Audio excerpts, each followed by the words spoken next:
Okay, again, thank you all for joining us. The time being 12 o'clock, we are going to go ahead and get started. We have a lot of material to cover. Um, my name is Noah Hodgetts. I'm a principal planner with the Office of Planning and Development at the New Hampshire Department of Business and Economic Affairs. And before we go through the agenda for today's webinar, just as a refresher, you can put questions into the chat box at any time during the presentation. We're going to hold questions until the end, and we'll do our best to answer all the questions by the end of the webinar. If we don't get through all the questions by 1 p.m., our speakers have agreed to stay on for a couple extra minutes. And for anybody that may not have heard me, who just hopped on, I'll put it one more time in the chat. There's a link to the slide. I just put the link to the slides in the chat. If you want to download a PDF version of them, we'll also be sending a follow-up email after this webinar with the slides, as well as a copy of the recording of today's webinar. So welcome to today's June Planning Lunches at Noon webinar. The Plan webinar as part of the Plan webinar series from the Office of Planning and Development at BEA. Today's webinar is titled Putting Zoning Changes into Action. And here's the agenda for today's webinar. In addition to hearing from myself, we'll be hearing from George Sioras, the Planning Director with the town of Derry, as well as Mary Brunner, who's a Senior Planner with the City of Keene. We're going to focus on highlighting zoning changes in these two communities, but I want to recognize that dozens of communities, many of which folks on listening in on today's webinar are a part of, have enacted innovative zoning changes, either especially this year. And we'd be happy to highlight innovative zoning changes in your community at a future OPD webinar if you're so interested in that. Please feel free to reach out to me. I'm not going to put it up right now, but my contact information is at the end of this presentation.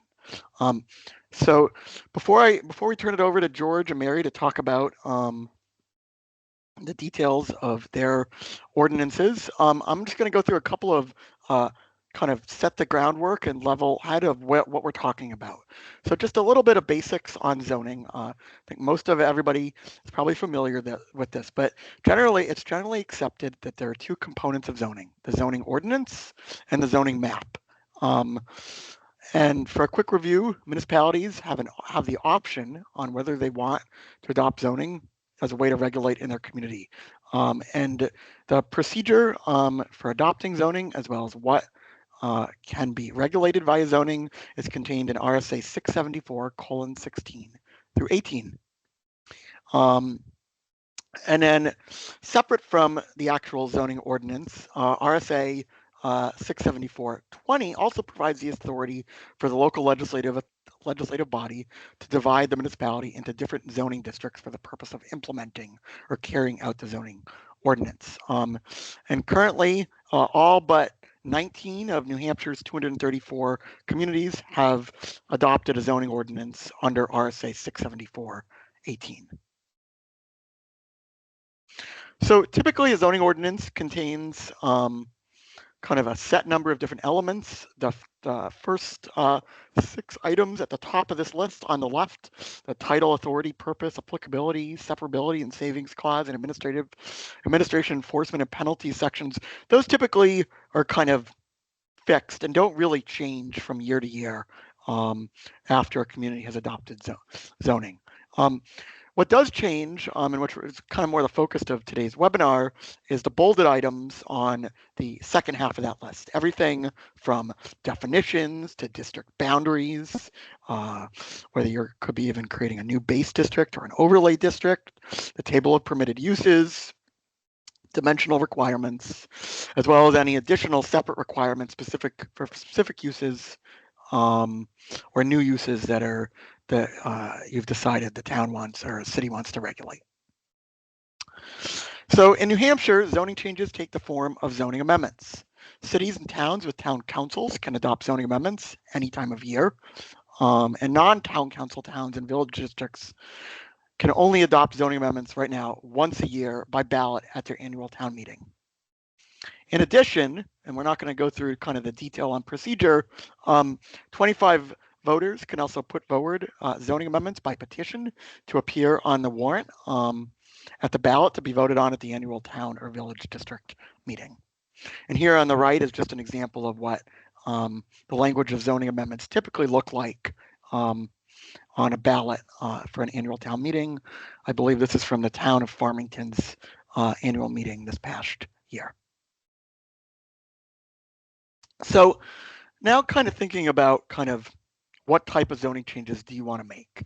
So I would encourage folks, and I've worked with a lot of communities on trying to do make zoning changes and kind of work through the process and figure out what they really want to do.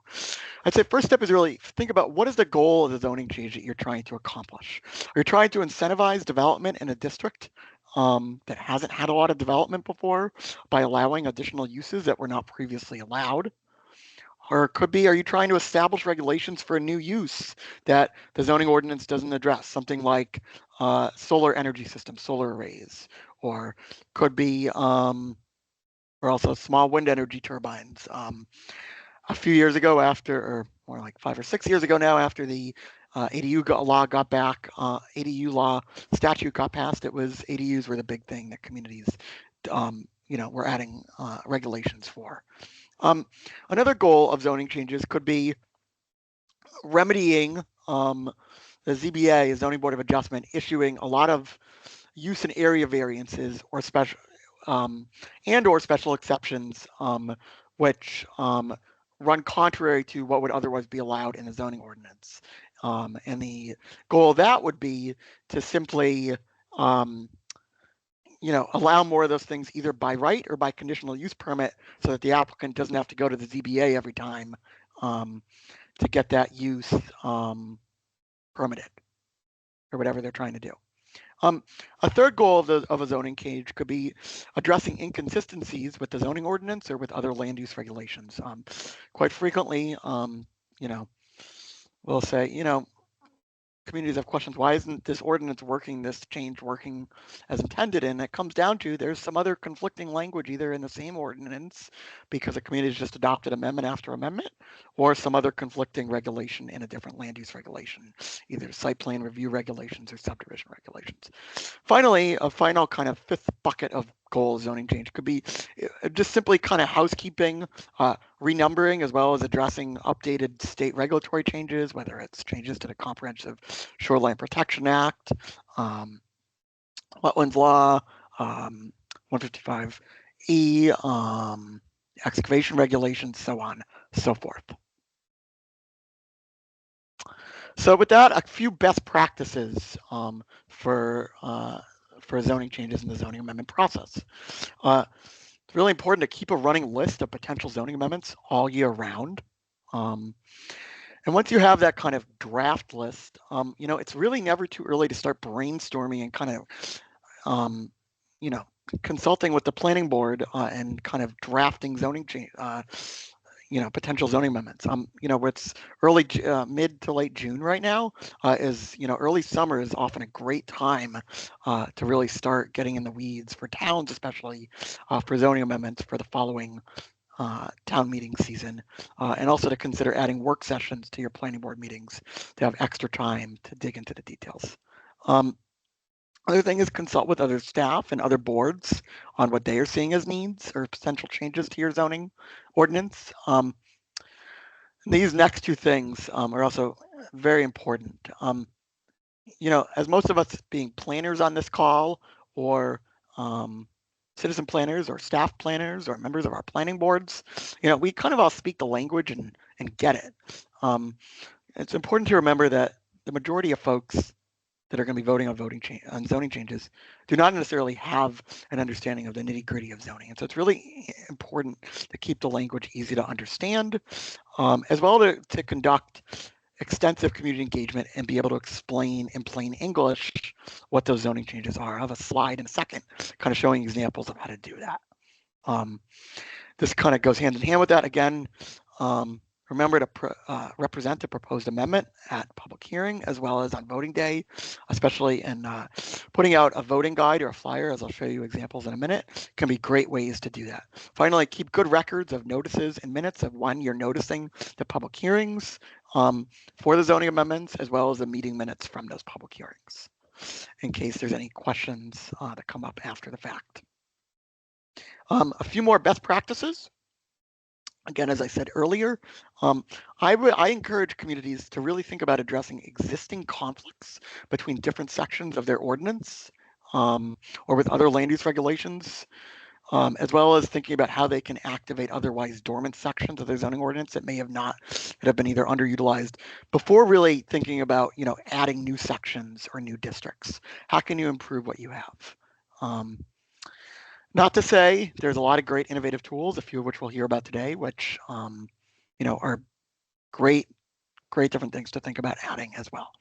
I'd also think about, if you haven't done so already, undertaking a regulatory audit to identify and remedy conflicts throughout the zoning ordinance instead of addressing on a piecemeal basis through a few zoning amendments each year.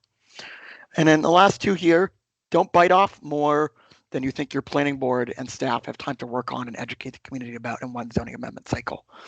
Zoning changes are meant to be kind of incremental year over year. Don't feel like you need to accomplish everything in 1 year. Seen communities try to do that, and often what happens is it's just too much for the community to absorb, and all the amendments in some cases end up getting defeated. And then the last one kind of goes hand in hand again. I would, again, encourage incremental changes rather than wholesale changes, unless the focus of the project is really a wholesale rewrite of the zoning code or a transition to a form-based code. So as I said before, here's a couple examples. On the left is a flyer from the town of Farmington on a couple of their zoning amendments. And on the right is a page out of Barrington's voter guide on a couple of their zoning amendments from this year. Just different ways to kind of visualize and explain zoning changes to lay people who are going to be voting on the voting at the ballot, and what's going to make the difference between the zoning changes getting across the finish line. A few final thoughts are zoning ordinances are meant to be ever evolving to reflect the changing needs of the community and the protection of health, safety, and the general welfare. So don't feel like the zoning ordinance is passed and you can't make changes to it over time. They are meant to evolve with changing conditions and as new tools and ideas come about.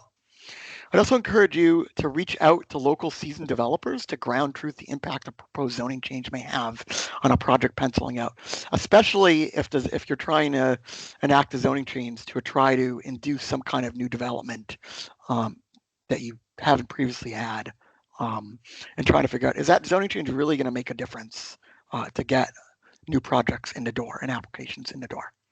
And then, as I said previously, and I just can't say it enough, you can never do too much education and community engagement to help dispel misinformation about the impact of proposed zoning amendments.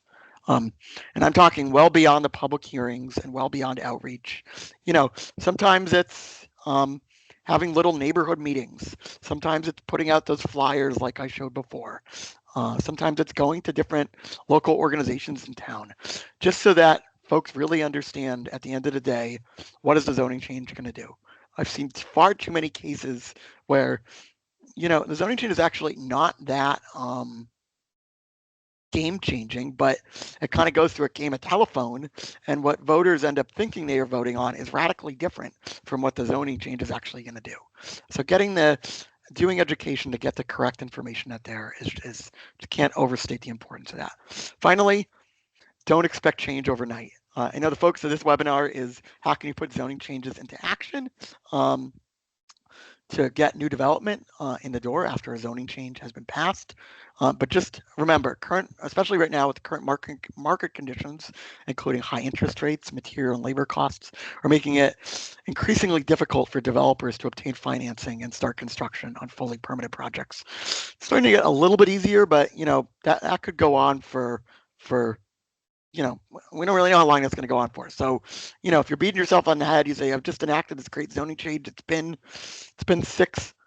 a year. Somebody has a fully permitted project and it hasn't gone into the ground yet. Well, there's probably a pretty good reason for that. So with all that said, very, very quickly, if you haven't heard already, $2.9 million was recently approved by the New Hampshire Executive Council for the Invest in Age Housing Opportunity Planning Grant Program, the HOP Grant Program. 60 plus communities benefited from the first round of HOP Grant funds.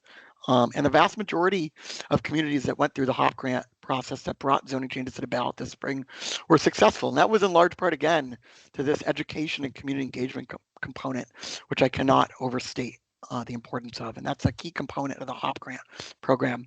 I'm not going to go through the details, but you'll see on here there's going to be 2 pre-application orientation sessions, one on July 24th at noon and the other on August 13th at noon.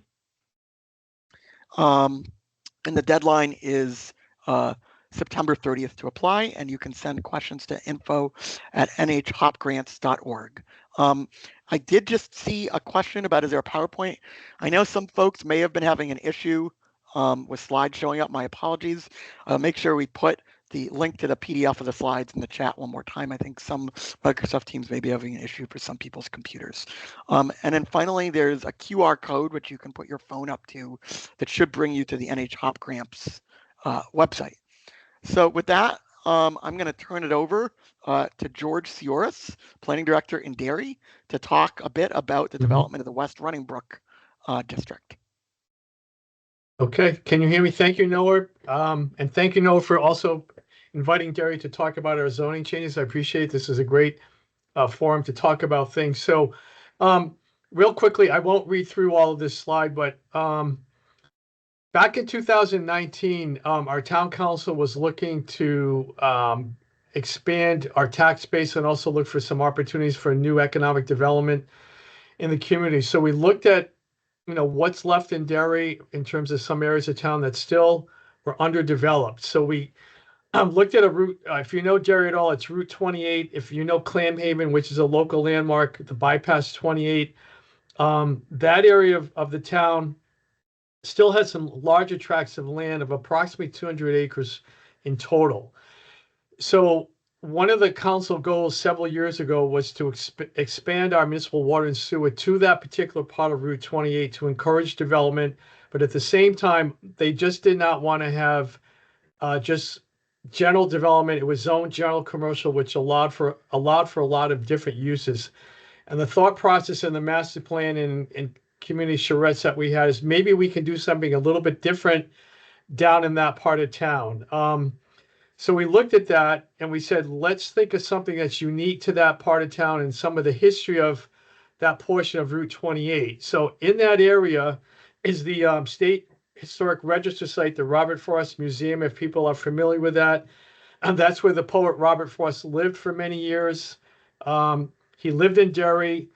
When he wrote his most famous poems, he also taught locally at our high school, Pinkerton Academy, which is just up the street. So that museum is surrounded by state-owned property. It's on the National and the Federal Register.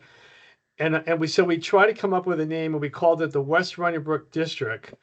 West Running Brook is literally a brook that runs north of where Robert Frost lived, but he wrote one of his famous poems about West Running Brook. So it's a state historic site. So that's how we came up with the background of how we came up with the name and the district.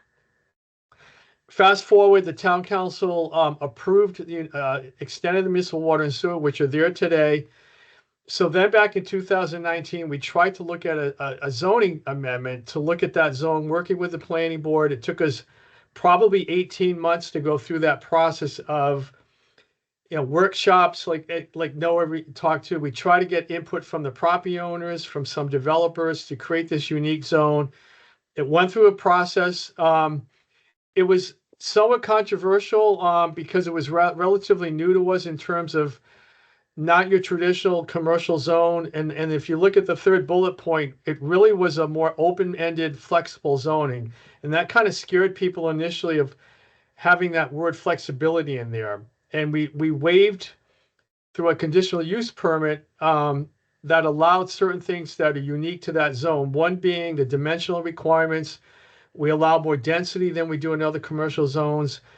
And we also wanted this to be a mixed use development only. It's a combination of older retail, some vacant land. So the new developments have to have that mixed use component. And that's where we try to be more flexible to allow you to the planning board to waive a lot of things, whether it's um, again, the density, the standards for dimensional requirements, phasing, you get the density bonus. And then we talked about we're going to look at this zone case by case because the topography of that zone goes from a hilly point to a lower point on Route 28, literally where the West Running Brook. So the topo drops and then it bounces back again if you go north on 28. And there's some beautiful vistas of Route 28 that's has a golf course, which used to be the Hood Farm, where the Hood Milk Company had the cows. It's all been protected as a golf course and conservation land. And then you look north to Pinkerton Academy with the original building, with the steeple that Robert Frost saw that view where he wrote his poems back when he taught at the school. So we try to incorporate those vistas to respect the history of the area and obviously to allow that development to move forward. So that design standards would put in to encourage that scenic vista and the flexibility to allow things that did not, as Noah talked about earlier, did not require you to have to go to the zoning board to get variances. It wasn't disrespectful to the ZBA, but the planning board thought that they wanted control in that zone to allow that flexibility. So that's why that zone was written that way. Again, to respect the uniqueness of that area of town.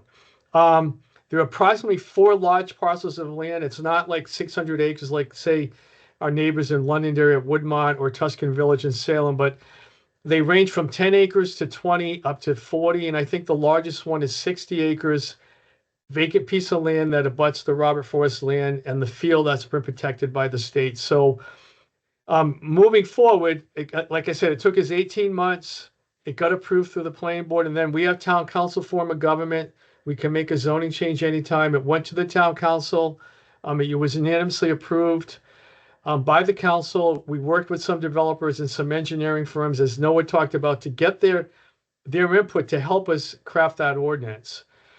So once that was done, fast forward to 2020, 21, 22, obviously COVID hit. Some of these plans, we had some preliminary meetings. There were three sites. I'll quickly show you some photos in a minute.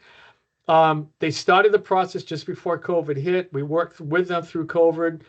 As you know, things were put on hold.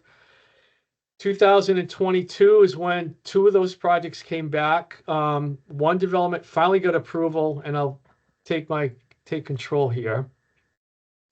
So if you give me a second. This was the zone real quick, and I apologize. I'm talking a lot here, but this is the zone. If you know Route 28 and bypass 28, the Robert Frost Farm would be right in the southeast corner where that beige color area is like an orange. That's state-owned property. That's protected forever. That's the field where Robert Frost took his walks. Again, he lived in the house, which is now a museum. This area north is the large piece that's vacant. And then on the left side of Route 28, there's an existing commercial mobile home. It's an old 70, 80-year-old area that has a lot of mixed use. Clam Haven, which maybe people know, is right at this intersection. And then you have the topography drop where the brook is. West Running Brook is located right about here. It drops and then it raises up to this property, which we call the West Running Brook Village. It's Dr. Butterfield's property, who's the owner. He gave us permission to do this webinar today. That plan will be going to the planning board later this summer for approvals. And then there's a middle school right here and an elementary school that ties into that development for connectivity to the bike trails that are going to the middle, both in the elementary school. And then the other 2 projects are west of that intersection. This is a large piece. I'll get into that one in a minute. And then there's a smaller piece in the purple. And you go far left, this is Parkland Hospital over here with some conservation land, a new fire station. Then 28 goes north up to downtown Derry and Broadway out to exit 4 on Route 102 to give you some orientation. This is one that's approved. This is a mixed-use development. It's about 5 to 7 acres. It will have some multifamily apartments, some townhouses, and a restaurant. That is going to be 72 units total, 9 townhouses, 64 apartments, and the restaurant. That did get planning board approval last summer. This is what it will look like. These are just some really quick architectural renderings. Again, from a distance. This is all on Tom Warner's. This is the more recent project. This is Dr. Butterfield's property. Like I said, this is going to go back to the planning board this summer for approvals. This has some fields. I don't have pictures, but this is a field currently. There's going to be a restaurant site there. Dr. Butterfield's house, he's a veterinarian doctor, will be retiring. There's an old farmhouse that will be torn down, and then these are fields here. This will be mixed use, again, apartments, townhouses, some commercial, and then this is the abutting West Runningbrook Middle School, and then further west there's an elementary school.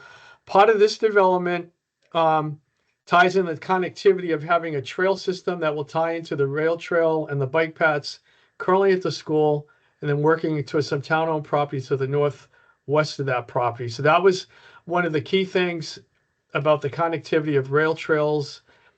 Again, these are just some views of the property. A lot of landscaping requirements. We were a little bit more stringent on the architectural requirements. Again, again, unique to that zone. Just a couple more drawings.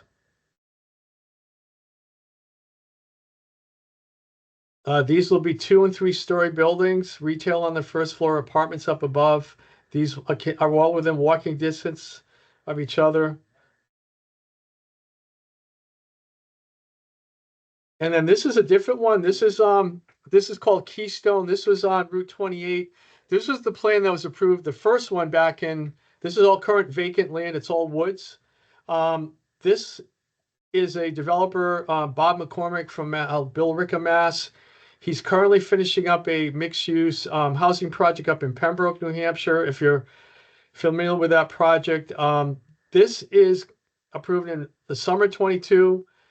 As Noah indicated earlier in the presentation, they are still working to get their final financing, but in a good way. We were told recently they will be breaking ground this summer. So this project is the quickest one that will be moving forward. Again, this will have a community center, an office building. These are going to be apartments. They're going to be market rate, a little more higher end, but they've maintained a lot of the wooded area that you see here. So the buildings will be set back off the road, again, from a distance. Again, there's going to be a lawn. This will be the townhouses in the front of the property. Again, the townhouses. And I think I go back to Mary. I talk a lot, so I went through this real quickly, but if I understand we'll have some time for questions at the end, and I can get into the weeds a little bit more of what the zoning district was and how it was created. So I think I turn it back to Mary from Keene now.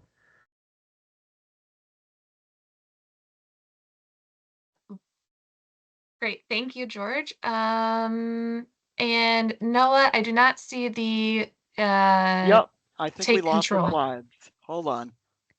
Okay. Bear with us. We lost the slides. Hold on, everybody. Gotta pull them up again.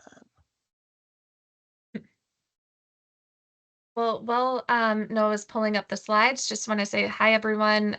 So I'm going to be talking about a couple of recent zoning changes that the city of Keene has made, and how they connect back to our master plan and our recent land development code and a recent MS&H HOP grant funded housing needs assessment. So, oh, I see it now. Great. Noah, does that look okay? That looks great. Perfect. So if I want to change the slide, there we go. Okay. Yep, so that's what I'm going to talk about.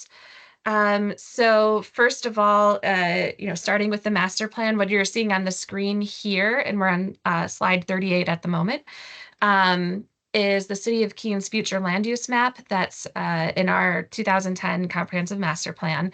What I really wanted to point out here is that everything shown in green, which you'll notice is most of the land area of Keene, is really identified as an area where we don't want to see a lot of growth. That's the City of Keene is built on a glacial lake bed. We have a lot of steep slopes around the edges. and lots of surface waters, vernal pools, things like that. So the 2010 master plan really strongly promotes the idea of residential infill. And on this map, you'll see that sort of shaded gray square in the middle is our primary growth area. And then in the pink area is our secondary growth area. So that's where we want to see new development occur. And the green areas, again, that's more of our rural agricultural and conservation districts, are meant to be where we prioritize preservation and protection of existing natural features. I'm just going to read really quickly one sort of statement from our master plan on residential infill.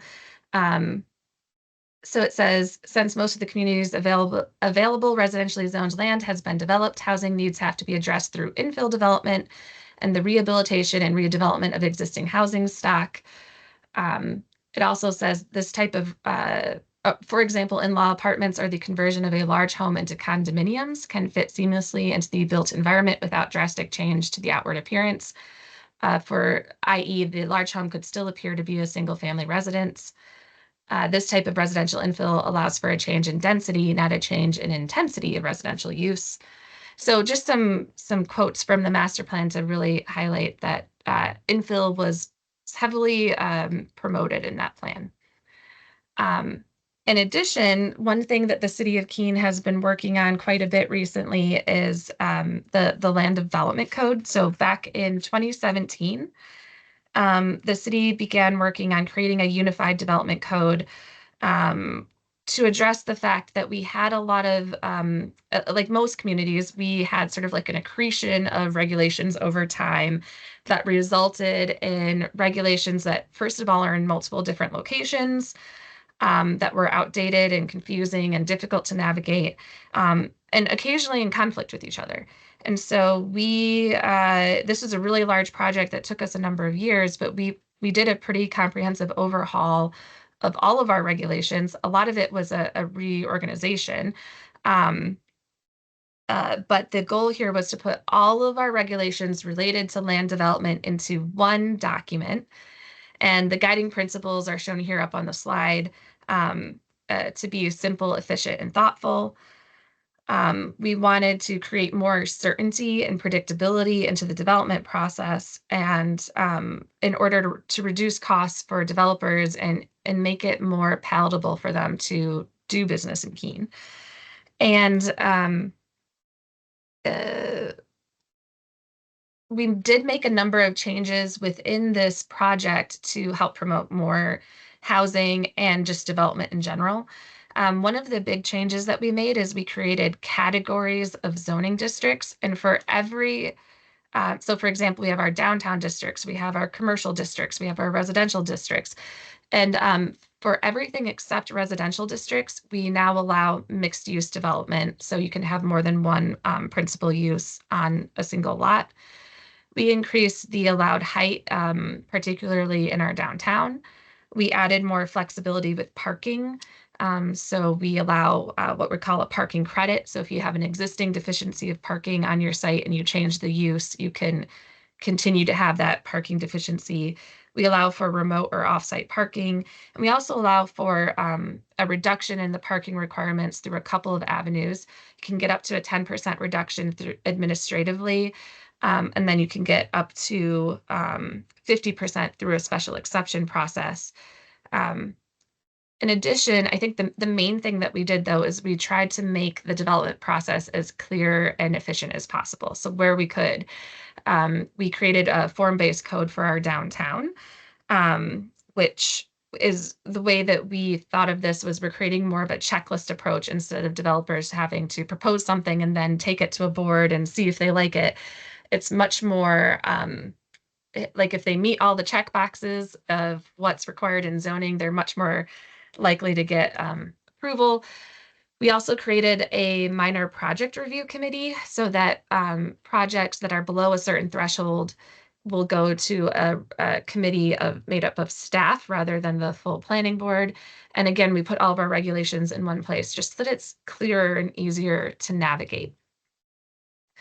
And then for the downtown form-based code, again, we were trying to reduce the number of variances, have more of that checklist approach, more predictability, while still being protective of especially our downtown area where we have a historic development pattern that we want to perpetuate.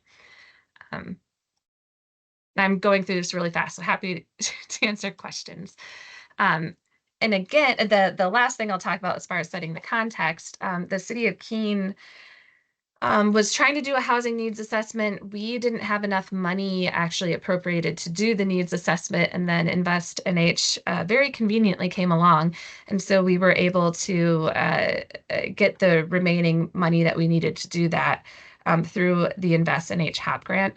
And that study was really, really helpful for us. Our master plan, as I mentioned, was done in 2010. And at the time, our housing needs were drastically different.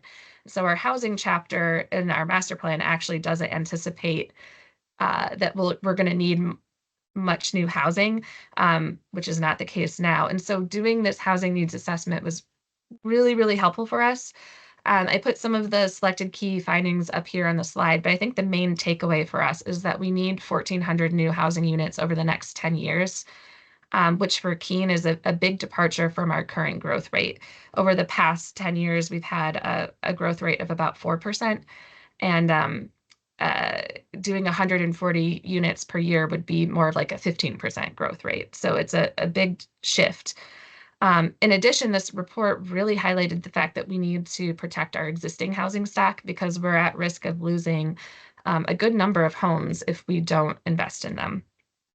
And so one of the key recommendations that came out of this report was to review and align city land use regulations to support housing development, specifically focusing on allowing increased flexibility for missing middle housing types, which again is supported in our current master plan. So allowing for an increase of that density, but not intensity of development, that going back to that statement. On-street parking was identified as a barrier in some areas of the city, and then the consultants also suggested that we explore a cluster housing floating zone. And so we decided to start working on those recommendations right away. Actually, while the process was ongoing with the housing needs assessment report, we did update our regulations with respect to accessory dwelling units. So we updated our zoning ordinance about a year ago. So Keene has actually allowed accessory dwelling units since the early 2000s, but initially it was through a conditional use permit process. And then when the state updated their requirements, the city modified its accessory dwelling units regulations as well. So starting in I think it was 2017, accessory dwelling units were allowed by right in Keene. However, there were still some barriers in zoning, like we didn't allow detached everywhere in the city, and it had to be in a residential zoning district. And there were some other things. You had to have 2 parking spaces per unit. So last year in June, we updated our ADU regulations to be much more easy to do by right from a zoning perspective. So they're now allowed by right anywhere that you have a single family home. It's not tied to the zoning district at all anymore. They can be attached or detached in any zoning district. We did put in a maximum size of 1,000 square feet and 2 bedrooms. And they do have to be owner occupied, but you now only need 1 parking space for an ADU, whereas before we were required 2. So that's one change that we made, which we've already seen people using this. What I view as a positive outcome is in some of our districts where people have detached garages already, they're adding them to those detached garages, which I think is a great way to add density without really changing the character of the neighborhood.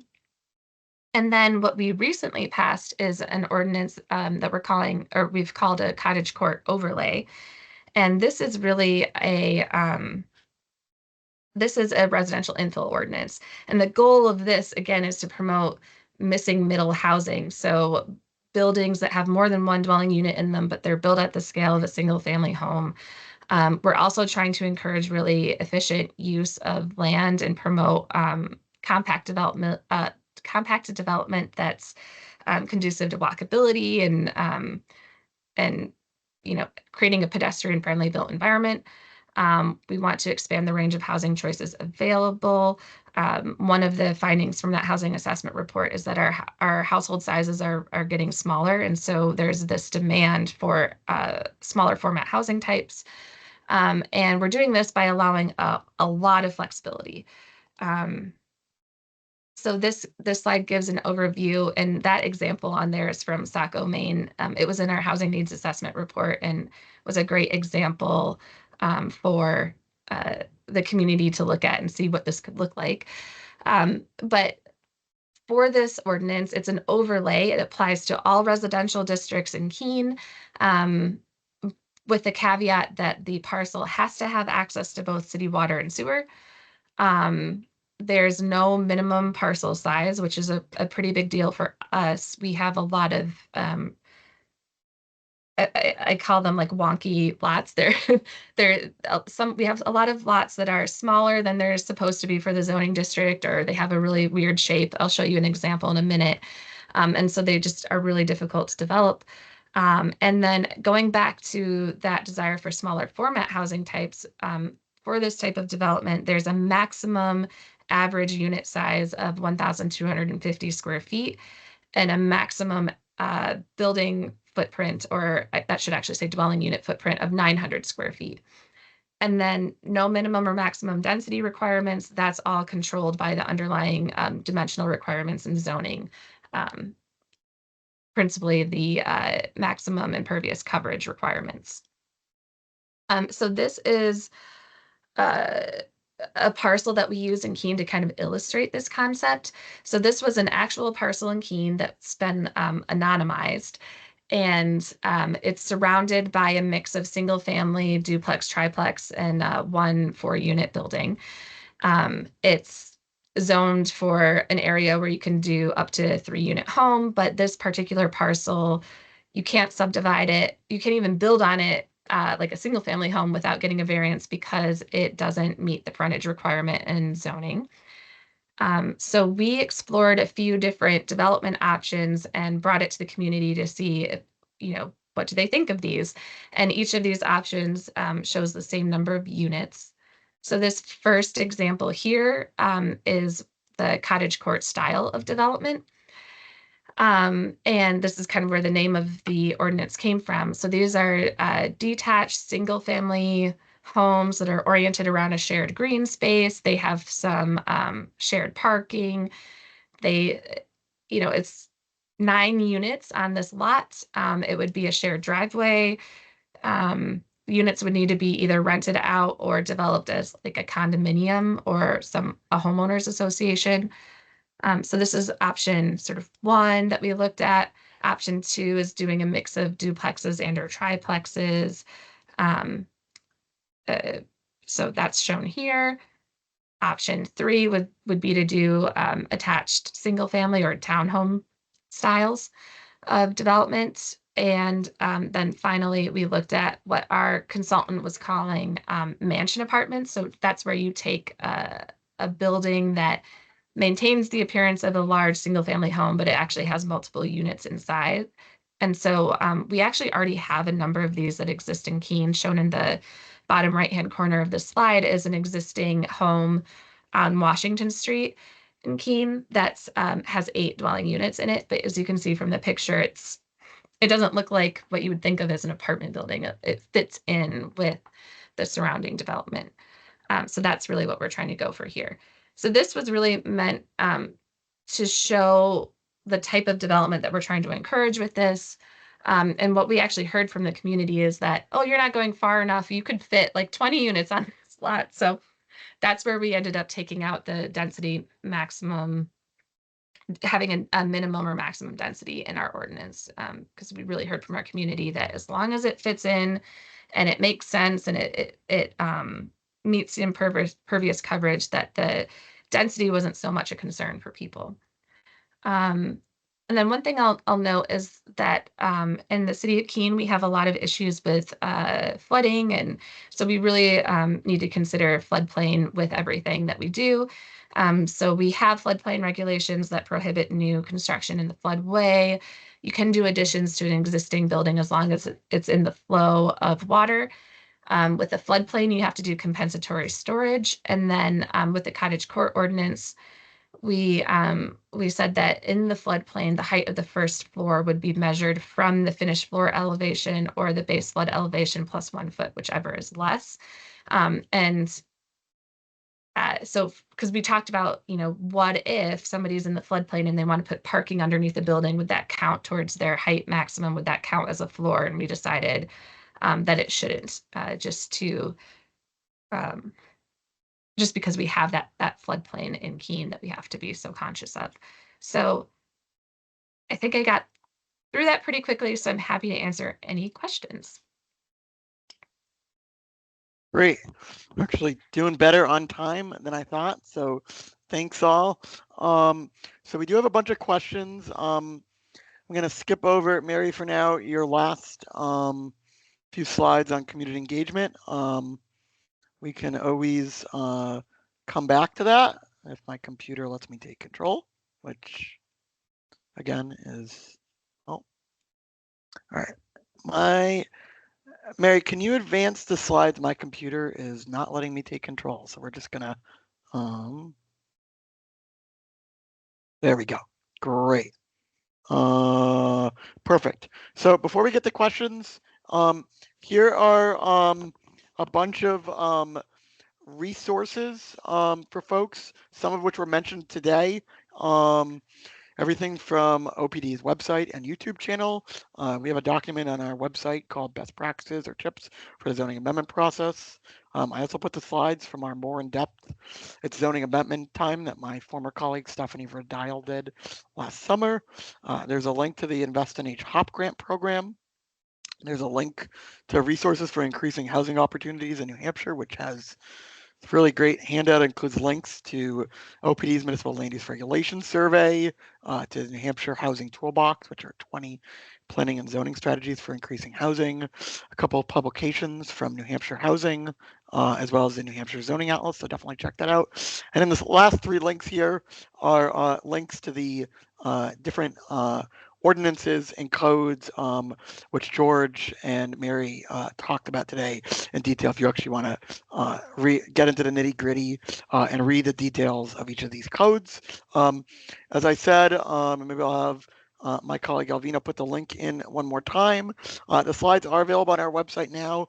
We'll also be sending an email out with the slides and recording after today's webinar, or probably sometime tomorrow or early next week, which has live hyperlinks to each of these items. Let me see if I can take control. Nope, still not. Okay, next slide, please, Mary. Great, and here's our contact information. If you have if we don't get to your question, either of your questions today, or you have follow-up questions for George, Mary, or I, please feel free to follow up with any of us. So with that, I think we do have a little over 10 minutes for questions. And like I said, if a few more come in and we go over past a few minutes past 1, our speakers can stick with us for a few minutes. So I think I can go one more slide, Mary. Okay, so first question I believe I saw was under what authority, and I think George, this was during your presentation, under what authority could an architectural design be a requirement for a building?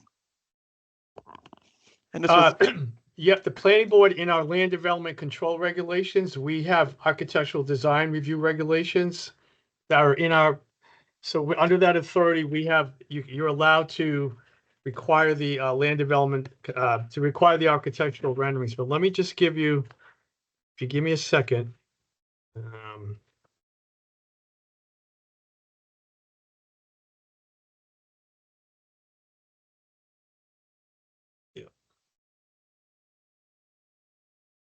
Yeah, we went under a couple of things under the architectural design regs. If you have like your RSA, the innovative land use controls that Noah talked about earlier, but we actually have them adopted. We have two documents. We have our zoning ordinance where the district is located, and then separately we have your traditional subdivision and site plan regulations. So in the site plan regs, we adopted many years ago architectural design review regulations back in 2005, and that got incorporated as a requirement in this new West Runningbrook district, and that gave us the authority to have architectural standards.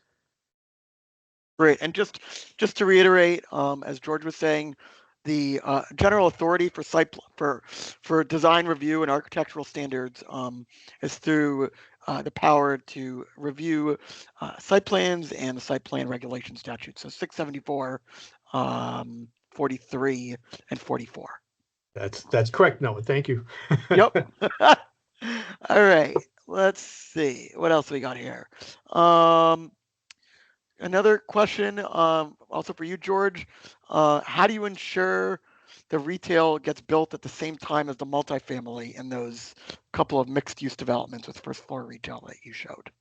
That was something that's a great question because that came up specifically, and we've seen other local neighboring communities, at least in the southern part of the state, that exact question going on. Given the market conditions, we made it that they have to do the retail in the phasing. They cannot just do the multifamily because I know it's a controversial issue and it's come up the last 2-3 years in northern Mass and southern New Hampshire that the housing market is so crazy right now. But we made that as a conditional approval that you cannot just do the housing and not do the retail component. They have to happen at the same time. And we allow the phasing, but that was a controversial requirement. But the planning board stuck to that and said no, we're not going to let you do all the housing because we understand the market. But that's a great question, and it's happening around us, and others can talk to that. But given the retail and what's happening with COVID and things are changing in that world as well, but they have to happen, at least in our case, simultaneously. And George, I'm going to ask you a quick follow-up question on that. It's a very, very, very controversial thing. Do you think that requirement has made it harder for developers to get projects kind of to pencil and finance, knowing that they need to get both of those uses in at the same time, and it can be harder to attract a retail client without the housing first?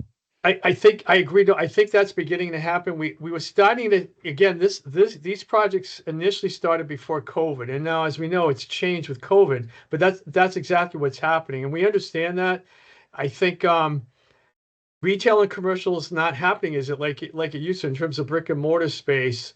So that we're trying to be sensitive to that.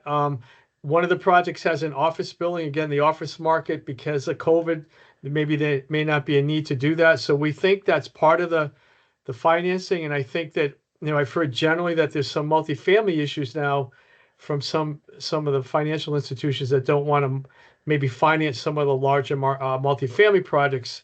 I've heard that from our economic development director on a national level. I haven't seen it here yet. But I think the planning board may require that some of these projects may have to come back and be tweaked a little bit. But we're hoping that, that what we're seeing locally, and maybe in Keene, I saw it when I was in Keene on Friday, we're seeing a lot of, which is a great thing, some of the smaller mom and pop stores that are very unique. And that's what we're hoping can complement the apartment and the residential component. And they can work together. That's what our hope is. But it may require, if it can't happen, they're going to have to come back to planning board and amend those site plans. Great. Thank you. All right. Next question we have, where did I go? I believe and I think, Mary, this was on one of your slides. Do you have any affordable workforce housing or lower income provisions? I think in your plan, I don't know if the question was about the cottage court overlay specifically or not. Yeah, so the cottage court ordinance, we don't have any ordinances in Keene that require a certain percentage or anything like that, but we do try to incentivize it. So we have a conservation subdivision option where you get a density bonus for doing workforce housing. And then with the cottage court, because there's no density maximum or minimum, we couldn't really do that, but we did try to build in some incentives so you don't have as much of a parking requirement if you do workforce housing. And we did that for age restricted as well. So we have a little bit of an incentive in there, but we don't have a requirement that you do a certain percentage if you do that option. Great. And just as a refresher for folks, the Innovative Land Use Control Statute 674-21 is very clear that any requirements for workforce housing or any kind of income restricted housing under any kind of inclusionary zoning scheme have to be voluntary. So basically, you can provide a incentive, a density bonus, a procedural streamlining incentive, dimensional requirement incentive, in exchange for some requirement that the developer builds a certain percentage or number of income restricted units. But the developer applicant has to choose to take advantage of that incentive in exchange for that requirement. Current statute does not allow a municipality to require a developer to build any percentage or number of income restricted units. Yeah. And Noah, can I just add something onto that really quickly? Please. Yeah, this morning we met with a developer who is, he brought a conceptual plan to do a cottage court development. I was really excited to see it. It was 36 units, and because of the flexibility of this ordinance, he's able to make it so that his plan, at least right now, is to have all of the units be 80% AMI workforce. So I don't know if that'll actually get submitted or not, but that's what at the conceptual stage he's saying that he's planning to do. So I think that the overall flexibility of the ordinance is allowing developers to actually pencil it out so that more workforce style housing is possible because they can get the extra units, because they can do the attached and so on and so forth. So yeah, just Great. wanted to mention that. Awesome. Another question for you, Mary. Question on what the ADU setbacks are in your ADU ordinance. Yes. So generally speaking, they follow the setbacks of the underlying zoning district, which Keene doesn't have, especially in our zoning districts closer to the downtown, the setbacks are pretty small. With one exception, we do allow for a reduction in the rear setback. And the reason why we did that is because we have an exception for detached garages and sheds. And so we wanted people to be able to take an existing structure and convert it if they wanted to. And so we allowed the rear setback to go to 10 feet because we already had that in place for other detached structures that people might want to convert to an ADU. Great. Sorry, the chat keeps skipping around on me, folks. I have a question. How much of these ideas, I think either George or Mary, you can feel free to answer this. How many of these ideas can work in areas without municipal utilities like water and sewer? I real quick for me, and maybe Derry, it would probably if you don't have the municipal sewer and water, that would be, in my opinion, particularly obviously on the density of multifamily, we have to, in order to have multifamily in Derry, the zones that it's permitted, including this district, you have to have town water and sewer, obviously, to get that density. I'm not sure it would work well, although we did have some discussion on Friday at the conference about large septic systems for multifamily. I think the technology is changing, but in our case, it's mandatory that you have to have water and sewer, which makes it work better for the environment, as well as giving you that density, a higher density, if you will, particularly having the town sewer.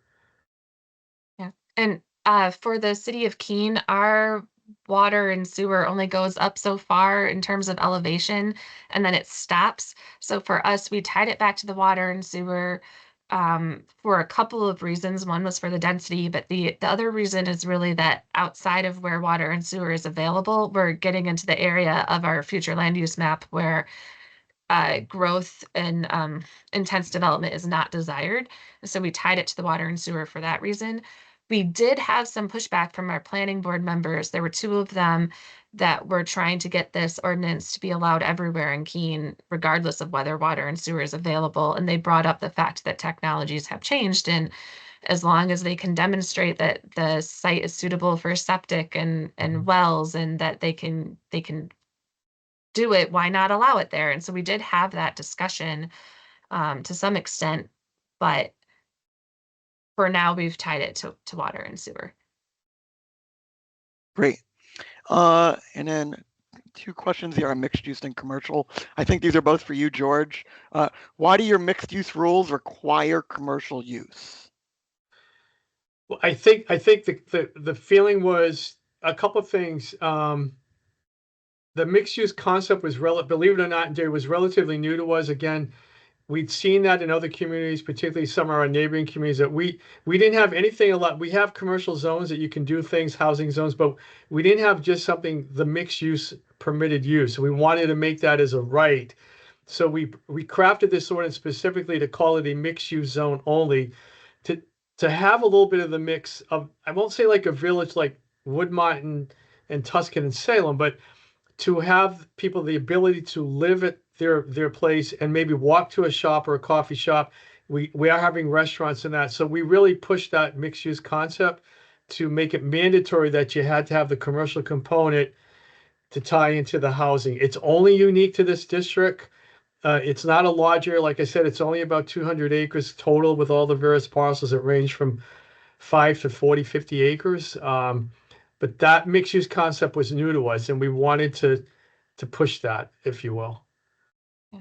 And can I go ahead, please? Sorry to keep jumping in. This is just reminding me, one thing I didn't talk about with the cottage court overlay is that we, in terms of the allowed uses, I talked about the residential uses, but we also allow commercial, non-residential uses, neighborhood grocery store, office, restaurant, light retail establishment, daycare center, and community garden are specific uses that are allowed within the cottage court. But for us, it's an option. It's not required. It has to be, there's limitations. So it's all limited by size, and it has to be on a corner, and there has to be residential units above the use. But we were really trying to make it, we didn't want to preclude like the neighborhood grocery store from happening, or the neighborhood convenient, coffee shop or something like that. Because that's something that traditionally or historically there's a lot of in Keene, and people really love. Like pretty much any neighborhood that you live in Keene, except for maybe some of the like 1950s neighborhoods, there is already a neighborhood grocery store that you can walk to, which is people really love, and we didn't want to make that impossible to do with this ordinance.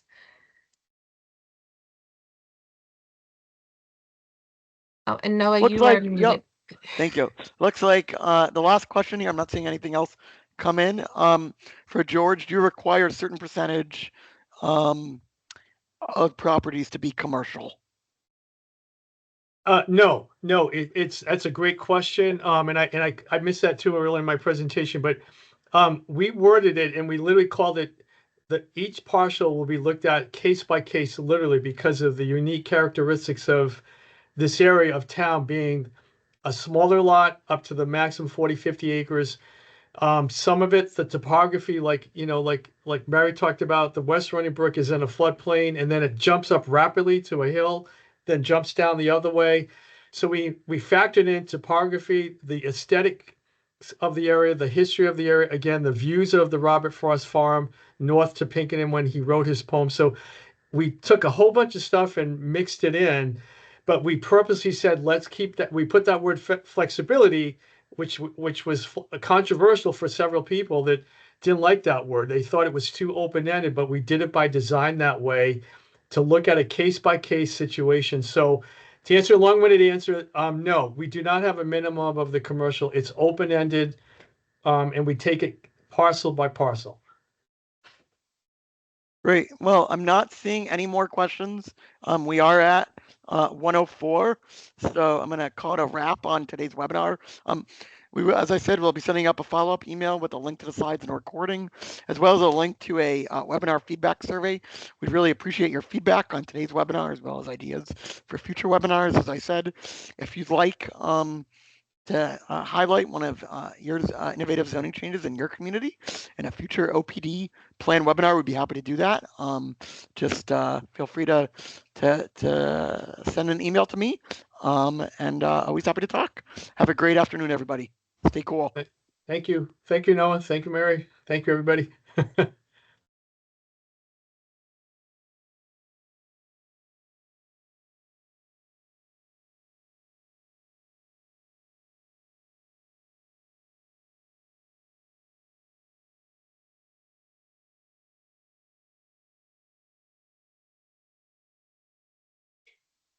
I don't know. Is it?